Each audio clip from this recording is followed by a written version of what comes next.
Now, certain plants have the capacity to cause cancer cells to commit suicide. It's very interesting.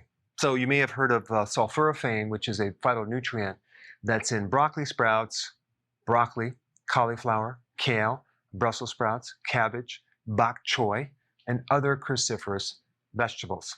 And even Johns Hopkins University attempted to get the patents on broccoli sprouts because they did these studies on sulforaphane, finding that it's anti-cancer.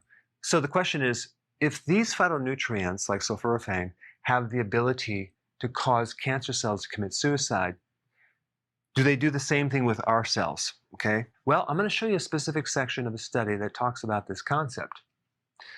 So this is a quote taken from the study. I'm going to put it down below.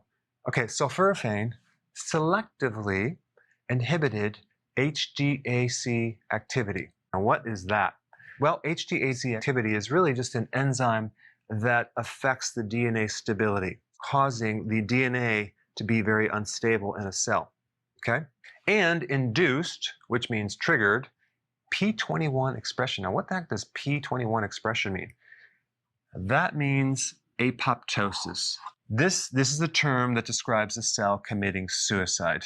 Okay, so sulforaphane inhibits this enzyme that normally keeps the DNA stable. So now this DNA becomes unstable and triggers the cell to commit suicide. Okay, in benign hyperplasia. What is that? Tumors. Okay, and cancer cells.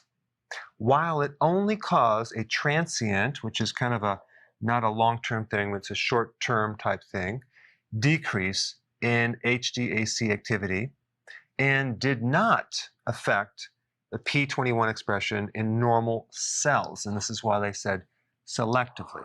Okay, so you're not going to have to worry about getting cancer from eating these plants because it's selective. It has the ability to differentiate and go after the cancer cells and leave your cells alone. And so the question is, why did a plant even come up with this chemical in the first place? Well, plants have enemies, bacteria, insects, that type of thing.